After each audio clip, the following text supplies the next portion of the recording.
Yes, doctor, Yes, we can. Very good. Now, last time I spoke about, as I said, Edwin Arlington Robinson, and I moved quickly, as maybe not quickly, much quickly, but I spoke about Robert Frost and Mending Wall. And since we have a lot of the analysis I have here, the analysis there given to you, I'm not going to, of course, I did not spend much on it because it's already there, but I'll really move to Jibran, Khalil Jibran, our last example. But really it is really an interesting, really poem here. I will give you two poems, Tears and a Smile. Let me highlight it, and maybe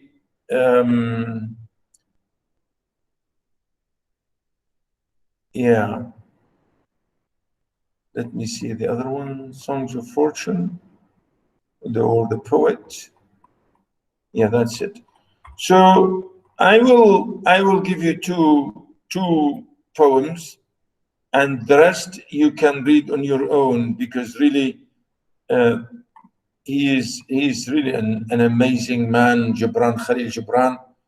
He is originally, as you can see from his name, he is originally Lebanese, Syrian Lebanese man. Of course, when he emigrated to America, it was at that time the whole thing was called Syria, because Mount Lebanon was just part of Syria really at that time. Even it was part of Syria even before even well, only after his death even actually. Lebanon became Lebanon as it is today.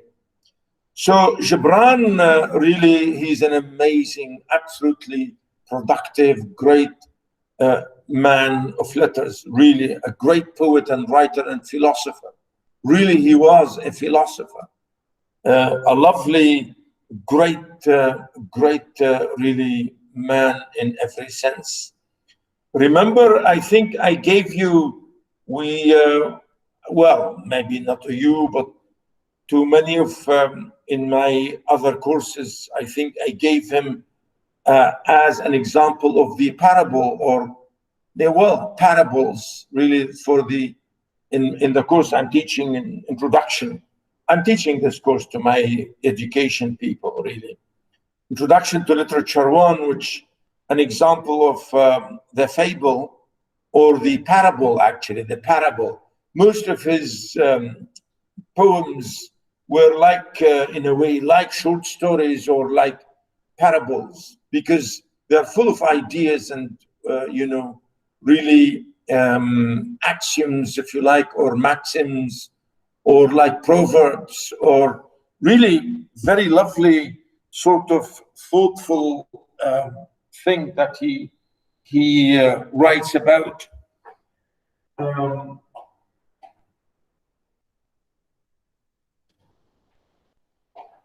Mostly actually philosophical, as I said, really philosophical. For example, you know, when he gives all these poems that I included here for you, please read them all. But as I said, I will give only two in details, of course, here in class, but the rest you should read them on your own. Really, it's as I said, they are full of strange, sometimes metaphorical, really allegorical, strong sort of really poems dealing with heavy questions and important, really, questions.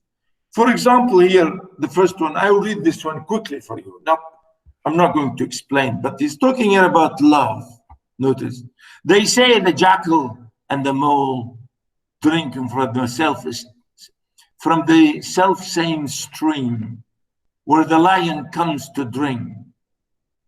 As they say, the eagle and the vulture dig their beaks into the same carcass and are at peace one with the other in the presence of the dead thing. Look at this.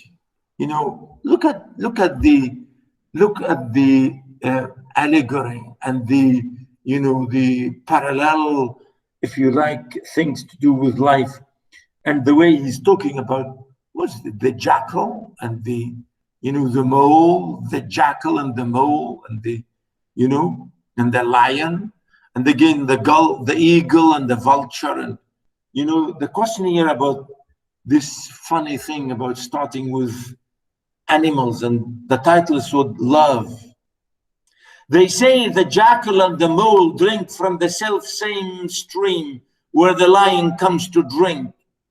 And they say the eagle and the vulture dig their beaks into the same carcass and are at peace one with the other in the presence of the dead thing. Oh, love, whose lordly hand has bridled my desires and raised my hunger and my thirst to dignity and pride. Let not the strong in me and the constant eat the bread or drink the wine that tempt my weaker self. Let me rather starve and let my heart parch with thirst, and let me die and perish ere I stretch my hand to a cup you did not fill, or a bowl you did not bless. Wow. Yeah, it is a wow. Really.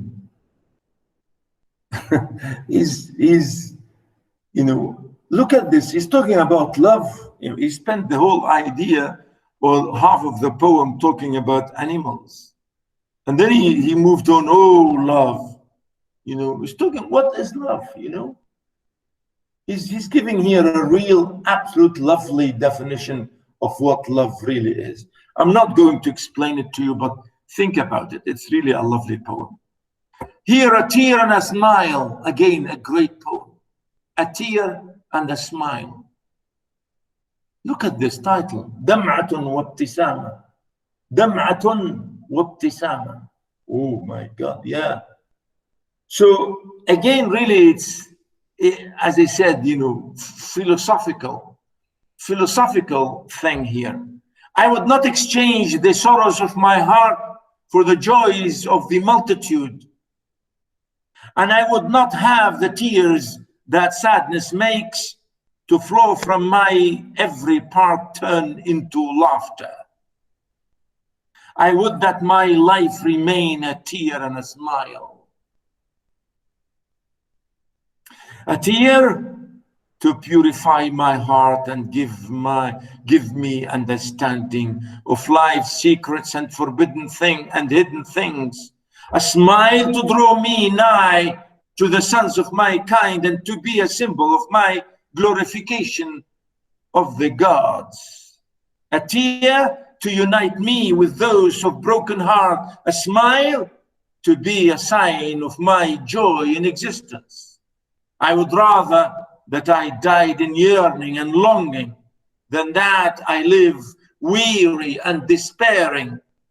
I want the hunger for love and beauty to be in the depth of my heart, depth of my spirit, for I have seen those who are satisfied the most wretched of people. I have heard the sigh of those in yearning and longing, and it's sweeter than the sweet melody.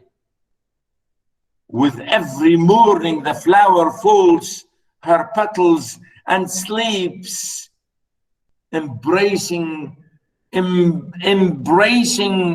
look again here, embracing her longing. I think there's a mistake here, it should be her.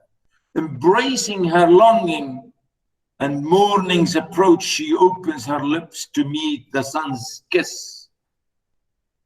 The life of a flower is longing and fulfillment, a tear and a smile. The waters of the sea become vapor and rise and come together and area cloud. And the cloud floats above the hills and valleys until it meets the gentle breeze, then falls sweeping to the fields and joins with brooks and rivers to return to the sea, its home. The life of clouds is a parting and a meeting, a tear and a smile.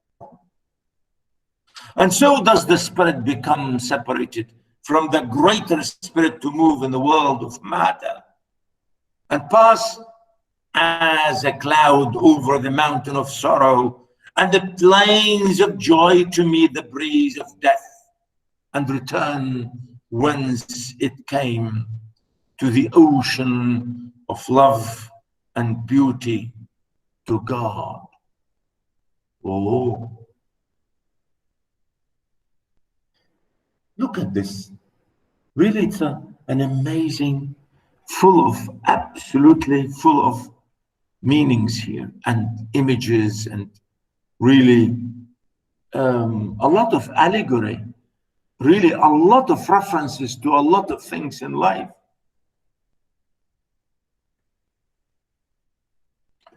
Of course, really, Jibran here is talking about life and all the meanings of life and the meanings of really beauty and what is smiling and what is crying and what is all these amazing things that, you know, happen to us. I would not exchange the sorrows of my heart for the joys of the multitude. You know, and he finished the sentence here, the full stop. I would not, he said, I would not exchange it. Even if I'm sad, I would not exchange this sorrow for the happiness of all the world. Maybe the world is happy for something, maybe it doesn't concern me. I would not exchange the sorrows of my heart for the joys of the multitude. Here, the multitude, he means the whole world, the many people. I would not have the tears that sadness makes to flow from my every part turn into a laughter.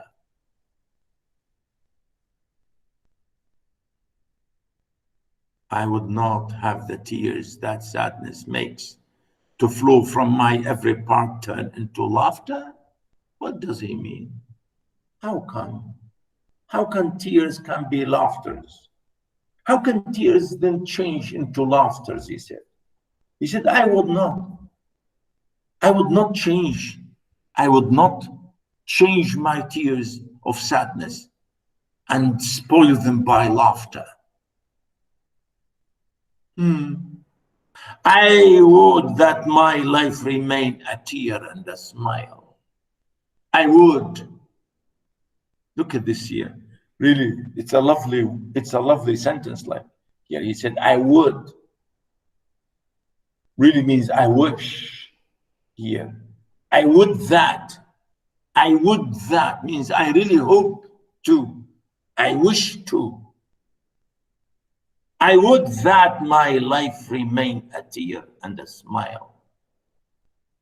Really here, I wish that all my life will remain like this. A smile and a tear. A tear and a smile. You know, this alternating thing. And really this is, again, as you can see, you know, the whole line here, one sentence. Again, you say, what are you talking about? What tears and what smiles? And he talks about this in the rest. A tear to purify my heart and give my understanding. Sorry, a tear to purify my heart and give me understanding of life's secrets and hidden things. Yeah, when you discover about the meanings of life, sometimes you cry. Yeah. You know, people in very serious matters, they cry. When you really, really feel that you discover the meanings of life. You know, that's why sometimes you feel that people in in religious context, even in religious context, people in religious context, sometimes while they are praying, they cry. Of course, because of the real awe and fear and, you know, the real absolute, if you like, the awe and the piety. And that's what he means here. A tear to purify my heart. You know, the meaning here is absolutely in religious context. And then he said, a smile to draw me nigh to the sons of my kind, and to be a symbol of my glorification of the gods. But I will smile to people, to my friends, to my brothers in life, and everybody too, like me. We're saying nigh, near. Near, here, the sons of my kind means my people, everybody. And to be, meaning me, myself, to be like a symbol of God on earth, to be a good, really honorable man. And that's just my glorification of the gods. Again, you know, he used the word gods here. He doesn't mean, remember, he's not meaning it in the, you know, mythological sense. But of course, when he's using it like this in the mythological sense, to mean to be really, really honorable person in every sense. A tear to unite me with those of broken heart. I will cry with those who are sad to make me like them. Yeah, a cry, a tear to unite me. And then a smile to be a sign of my joy in existence. At the same time, the next day or the next moment, when I see life is enjoying, you know, or the joys of life, then I will smile for that. So every situation has its own conditions, has its own laws and tones and meanings and applications and so on. So a tear with those who are tearful and a smile with those who are happy. Yeah. I would rather I died in yearning and longing than that I live weary and despairing. Yeah, he said, I would rather die than be with all those people who are always, you know, longing, nagging and wearing, and always yearning and nagging and complaining. I don't want to complain. I don't want to be in despair. Why should I be in despair all the time? Despairing and weary. Yeah, of course not. I want the hunger for love and beauty to be in the depth of my spirit. For I have seen those who are satisfied the most wretched of people.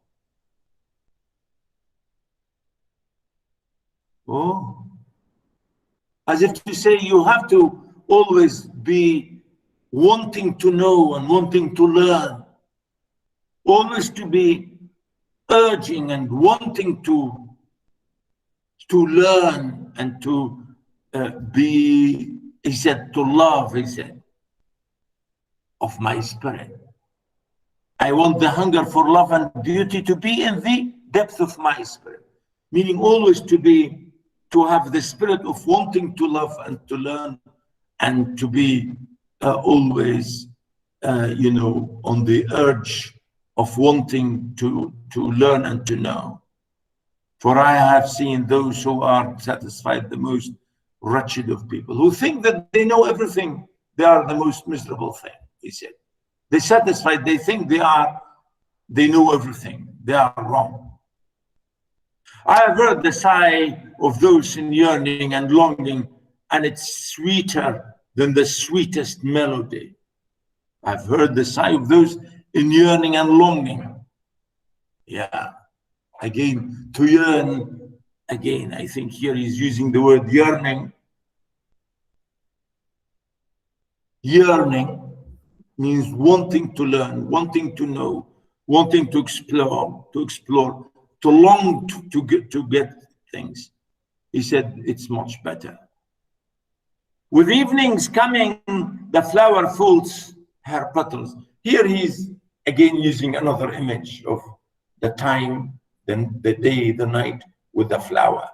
How flowers, you know, die at night, and in the morning they open up again. And I think we have this, you know, many flowers. Really, this is true. During the day, they open in the morning, the whole day. And then when the sun sets, funny, absolutely, I've noticed this and I've watched it. The flowers, they, as if they sleep. And then in the morning, they open up again. That's what he's saying. With the evenings coming, the flower folds its petals and sleeps, embracing her longing. Yeah, it's amazing, isn't it? And at morning's approach, she opens her lips to meet the sun's kiss. You know, it's a lovely thing, really. And as I said, there are many kinds of flowers. I have this in my own house, in my own garden. I have these flowers. They open for the sun in the morning, and when the sun sets, they close their eyes. It's really amazing. Yeah. The life of a flower is longing and fulfillment, a tear and a smile. Yeah. So he said, let's be like this flower. Let's our life to be like that. Longing and fulfillment. To open in the morning and be wide awake and meet the sun, kiss the sun and work hard. And at night we sleep, we relax. And he's comparing it here, a tear and a smile. We smile for the sun and a tear in the evening. Well, the waters of the sea, again here, he gives you another image. The water of the sea becomes vapor and rise and come together and area cloud. Means the water, how the rain, you know, how the clouds, how the sea gives vapor and they become clouds, and then we have rain. And the cloud floats above the hills and valleys until it meets the gentle breeze, then falls weeping to the fields and joins with brooks and rivers to return to the sea, its home. Oh, what a lovely thing. Really, the last 2 Fridays and Saturdays, I was hoping that it would rain something here in Muscat, in my area. It did not rain. I was sad that no rain came. And I was happy for those places. You know, I watched on TV, some places, they had lovely rain. Yeah. So he's saying this, how the water comes from the sea above to the clouds and then come down, and how it goes in the sky and it goes to places, he said, floats over hills and valleys and meets gentle breeze, and then it falls weeping. You know, the rain here, comparing rain to weeping. The sky is weeping. Yeah. Well, it did not weep over Muscat. Well, over my area here in Al-Khod area, it did not weep. It's a shame. Inshallah, next time. Yeah. And he said the water will go into rivers and brooks and then go back to the sea. Subhanallah. So he's saying this is how this cycle. The water comes out from the sea into the above. The clouds, they come rain, they fall over fields and valleys, and then the rest come back to the sea. So it's a recycling. Really, it's a cycling thing, going up and down in the same cycle. The life of clouds is a parting and a meeting. A tear, again, a tear and a smile. A tear and a smile. Wow. Look how he's comparing all these things. Absolutely lovely. I love this book. You know, full of meanings there. And so does the spirit become separated from the greater spirit to move in the world of matter. So he comes here to the human body. Where is your spirit? Our body is the matter. Our bodies are made of earth, but we have our spirits inside us. When we die, our bodies will be eaten by worms in earth, or will be burnt like some people do in different cultures and different societies. The body, the matter, will die, but the spirit will go above, he said. And so does the spirit become separated from the greater spirit to move in the world of matter and pass as a cloud over the mountain of sorrow and the plains of joy to meet the breeze of death and return whence it came. So the same thing, he said, our spirits come from heaven. They come down to us. And then they stay with us for a while. And then when our bodies, we die, the spirit will go up to its owner, to its maker, God, to the ocean of love and beauty, to God. What a lovely, he's giving really here is a cycling. It's a cycling image, isn't it? Cycling and recycling. And it's an absolutely lovely image here by our friend Jibran. You can see, it's very romantic and very sad and very philosophical and very, as I said, allegorical and full of parables and lessons about life and so on. The next one is about fortune. Song of fortune. Fortune, could be money, could be luck, could be whatever. So here he's talking about it again in a funny, really amazing way. Man and I are sweethearts. Who is saying I? Who is this I? Fortune. Here the speaker is fortune. Man and I are sweethearts. He craves me, and I long for him.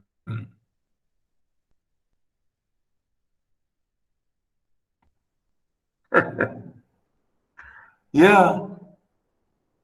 Really here the idea is, again, you say fortune, as I said, could be wealth, could be money, could be luck, could be, greed, crazy for wanting more money and wanting more power and wanting all this. And that's why he says, man and I are sweethearts. And here, man really means al-insan. Al-insan doesn't mean men. Man and I are sweethearts. He craves me, and I long for him. Yeah. Craves, when you really want something, you die for something. And here the funny thing is about it. But alas, between us has appeared a rival who brings us misery. Yeah. She's cruel and demanding, possessing empty lure. Her name is substance. She follows wherever we go and watches like a sentinel, bringing restlessness to my lover.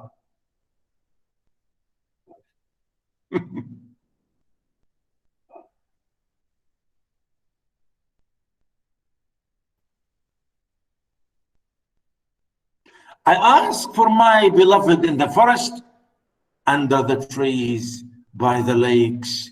I can't find him. For substance had spirited him to the glamorous city and placed him in the throng, on the throne of quaking metal riches. I call for him with the voice of knowledge and the song of wisdom, he does not hearken. He does not hearken. For substance had enticed him into the dungeon of selfishness where avarice dwells. I seek him in the field of contentment, but I am alone. For my rival has imprisoned him. I, the cave of gluttony and greed, and blocked him there with painful chains of gold.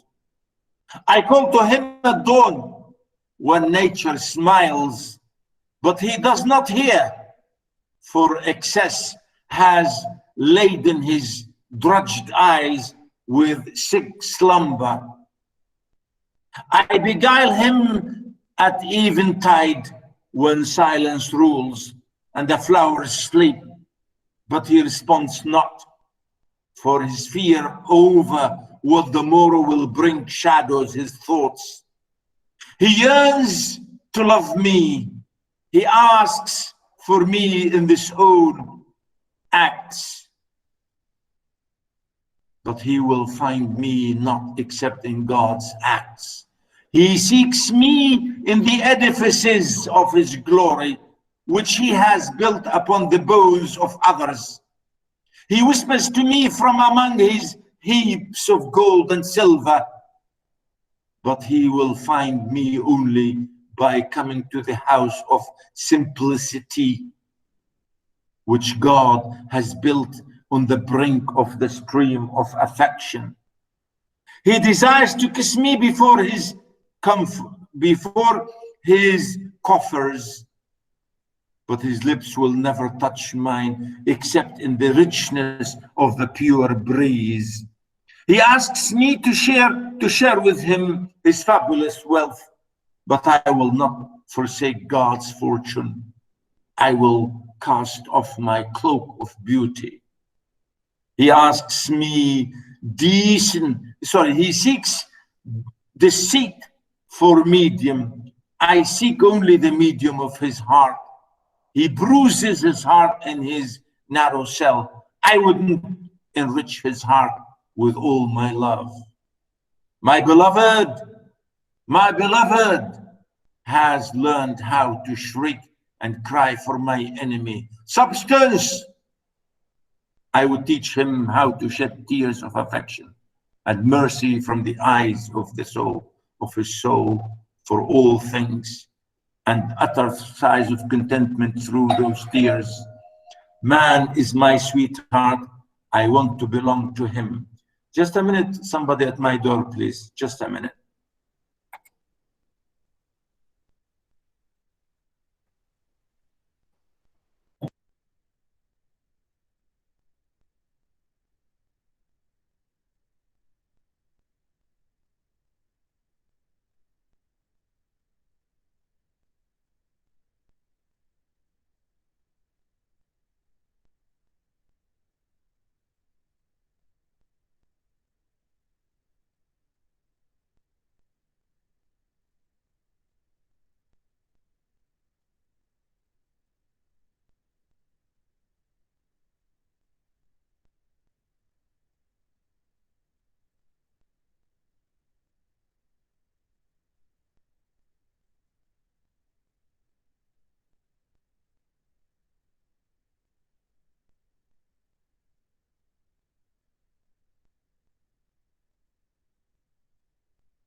Okay, guys, I think I have the maintenance people into my house.